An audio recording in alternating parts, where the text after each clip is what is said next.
What's up, everyone? It's Trainerdale, and in this video for you, I have my Olivia Crimson Bride EDH deck. This commander deck, obviously, the new Olivia from Innistrad Crimson Vow. Originally, I got this card and I just made it the commander of the Strephon deck. And then I said, nah, let me put more synergies and stuff. I probably, it's not really a vampire tribal. There are some vampires in here. But it's just mainly like Olivia good stuff, right? Reanimator, I guess you can say, because she just does so much. She has flying haste. She's a 4 and a Rakdos, legendary creature, vampire noble, and whenever she attacks, you can return target creature card from your graveyard to the battlefield tapped and attacking, and it gains when you don't control the legendary vampire, exile this creature.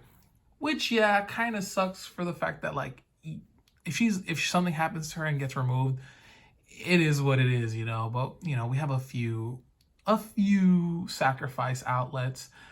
Obviously, you can run more for consistency's sake, or even more value creatures, whatever you want. But I kind of want to more go like value creature route. That's kind of where I'm going with this build. So yeah, let's get right into it. Obviously, we have the Olivia card. So beautiful. I love this art. I would like to hopefully get it in foil one day. But yeah, got this. And we're definitely playing the Port Razor combo. So we got Port Razor right here. So whenever it deals combat damage to the player, untap each creature you control after this combat phase. There's an additional combat phase. It cannot attack a player that has already attacked this turn. But we have some, like I said, we got some sack outlets. We got the Saraseer, Goblin Bombardment, Dark Privilege, and Fallen Ideal. You might want to switch this out for like Yaheni or,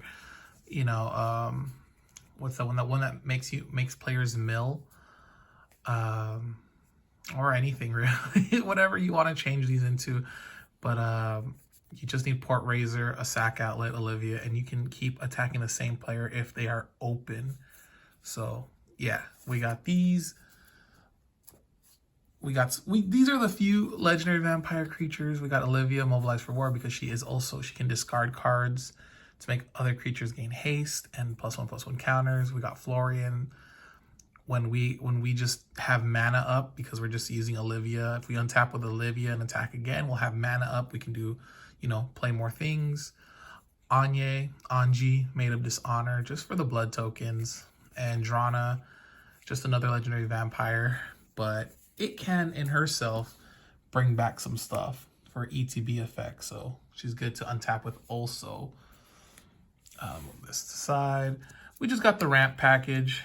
I'm actually playing more mana in here because I want to see more mana.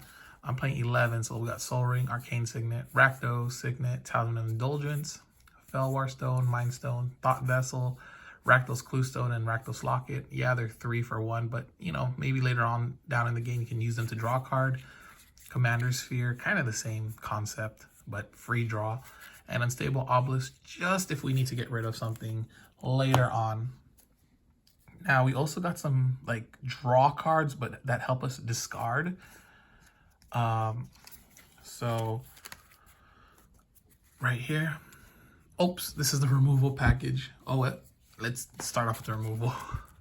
Vandal Blast, Feed the Swarm, Terminate, Rakdos Charm, Chaos Warp, Hero's Downfall, Bedevil, Necromantic Selection, which is awesome because for just one more mana, so like the next turn, if you're able to drop a mana, you can destroy everything on the board. Just bring back Olivia. She has haste. She's going to attack again. And Blasphemous Act. There we go. All right, removal. Now the draw stuff. So we got the draw stuff right here. We got Faithless Looting. Draw 2 cards. Discard 2 cards. Cathartic Pyre. You can discard up to 2 cards and draw that many cards. You can also deal 3 damage to target creature or planeswalker if you want to. Thrill of Possibility. Just, discard a card. Draw 2 cards. Same thing with Tormenting Voice, but this is Sorcery Speed. This is Instant Speed. Dark Deal. Everybody discards all the cards in his or her hand, then draws that many -1. Change of Fortune. Discard your hand, then draw a card for each card you've discarded this turn. You play your cards right, obviously, with blood tokens or some of these effects, then you'll be drawing more than what you've discarded, or like that when you discard your hand, you can draw more since it's discarded this whole turn. Unexpected Windfall, another discard card where you discard 2 cards, but you can create 2 treasure tokens. We got Imposing Grandeur. I kind of like it for this deck. Obviously, Olivia is 6 mana, so 5 for 6 ain't too bad, and we want to discard cards anyways. This is one of the creatures we can bring back, Cavalier of Flame, but whenever it enters the battlefield, discard any number of cards and then draw that many. And Dragon Mage, whenever it deals combat damage to the player, each player discards his or her hand, then draws 7. So this one just works with the ETB when Olivia brings it back, and this one, it has flying, so it has some sort of evasion to get, you know, to get through. Then we have cards that we just want to send stuff to the graveyard. So we got Unmarked Grave. Search your library for a non-legendary card. Put that card in your graveyard, then shuffle. So Port Razor is an awesome one for this, since Port Razor is just a normal creature, not legendary. Awesome. Buried Alive. Search up to 3 creature cards. Put them in your graveyard, then shuffle. Final Party. Search your library for 2 cards. Put 1 in your hand and the other into your graveyard. Violent Tumor. These ones are the creatures that like do, you know, have like ETB effects. So when this enters the battlefield, search your library for card, put it into your graveyard. Chainer. Oh, actually, Chainer, it doesn't, this is an ETB, but this one helps you discard a card so you can cast stuff from your graveyard. So he's like a little reanimator himself. But yeah, I believe his effect is instant speed though. So when you when you bring him back or whatever, he can just discard cards. Yeah. Graveyard. Gravebreaker Lamia. This one is the ETB one, and so is Burning Rune Demon. But this one searches 2 things, and then your opponent, it has to be 2 different names, which is fine in Commander. And your opponent chooses one, and I believe you keep that one, and then discard the other one. Yeah, at the end, if you do, if your opponent chooses one of them, put the chosen in your hand. Yeah, chosen one goes to your hand, the other one gets discarded. And we got more creatures that we just want to bring back. Solemn Simulacrum for obviously ramping. Ardent Elementalist, ETB to get back any instant or sorcery. Westgate Regent, it can just get big. It's pretty cool though. Flayer of the Hatebound, so whenever this or another creature enters the battlefield from your graveyard, it can deal that much damage equal to its power to any target. Budget version of Terror of the Peaks. If you have Terror of the Peaks, I would say play both. Patron of the Vein. Destroy something, and then all your creatures get +1/+1 counter. So when this comes in, it ETBs, destroy something. You still have Olivia when Olivia's attacking, and so Olivia gets the +1/+1 counter, just gets that much them closer to death. Noxious Gearhulk, way to regain life, destroy something, gain life. When this enters, you can have target opponent drop 3, or you can target an opponent and they can have you drop 3 cards. If they don't, then you put the top 3 cards of your library into the graveyard, and it deals damage to the player equal to the converted mana cost, which is fine. Either or, you either draw 3 or you mill 3. It works. It's so good. Mirage here for some extra combat steps. Sire of Insanity. Oh, this is just a mean card. At the beginning of each end step, each player discards their hand. So this sticks. Oh man, beginning of each end step, each player discards his or her hand. There's just gonna be like no value. We have Necropolis Regent. Whenever a creature you control deals combat damage, put that many +1/+1 counters on it. So again, this can get to like 12 next turn, and Olivia can get to 6. Just faster ways to kill. Meteor Golem, just pop something. Spectral Primordial. Now this is just to, obviously when it enters, and you can get something from each opponent from their graveyards back to your hand. Butcher Malakir. This is kind of cuttable, but you know, if this does die, so if you do play like the sack outlets and stuff and you bring this one back with Olivia, you can sack things and then, you know, remove everything from the board, remove blockers and whatnot. So it's just there for that. Runescarred Demon, again, this is also kind of cuttable, but when it does enter, you get to search for anything you want, so it's kind of good in that sense. Demon of Lothing. Flying Trample, whenever it deals combat damage to player, target player sacrifices a creature. It has Flying and Trample, so it probably will get through. These bigger ones, I'll be honest, are quite cuttable. So if you find more value stuff, then obviously change them out for whatever you need for your specific meta or however your play style. And Vills, Broker of Blood, pay 2 life, pay a black, and target creature gets -1/-1. And whenever you lose life, draw that many cards. Just a way to get some hand back. But to be honest, I'd rather play that Surveil card from Guilds of Ravnica. I just don't have it, so Vills, you know, will have to do. He's a big body. He can get through and draw cards. But it's just when Sire of Insanity comes out, it doesn't matter how many cards you draw. Everything's going to the yard. I guess let me bring this down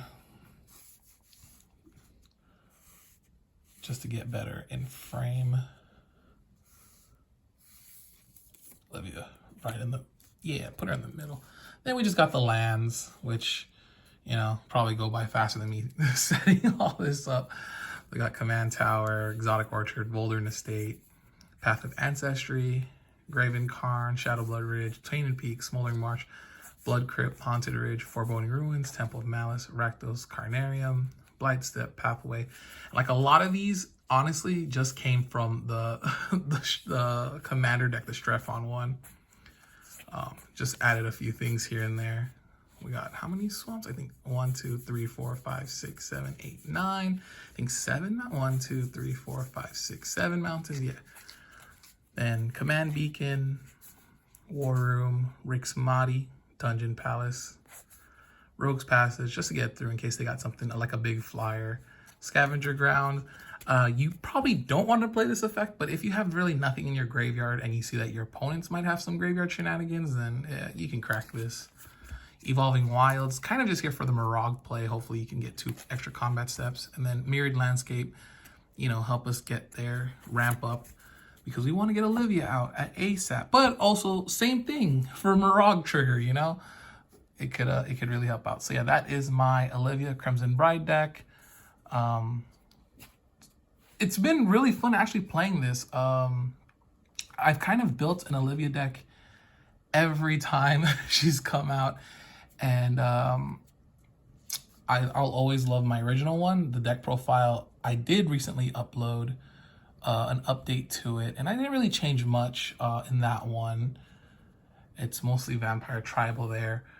And I think I just changed it back to like a Death Touch like thing, like a control variant. And then when I built this, it kind of played the same, but they're just so mana intensive, these other two. You know, you play value creatures, you play some reanimator stuff, you get them haste. But this deck, it just does much more with less mana, I can say. Like, yes, you can bring out the other 2 Olivias earlier, but once you bring Crimson Bride out and it attacks, like it gets to the attack step, then, well, you're just, if you've set up correctly, like getting to 6 mana, you can play so many things between turns like 3 and 6, hopefully, between those turns. You maybe don't even get to turn 6 before you get her out, maybe turn 5. So there's setup turns. You just set up, do what you need to do, discard, ramp up, whatever, and then yeah, you can start just kind of controlling the game from there with just these big value creatures and stuff. And hopefully wombo combo with Port Razor and whatnot. So yeah, that's the deck profile. Let me know what you guys think. Thank you so much for watching. All right, peace.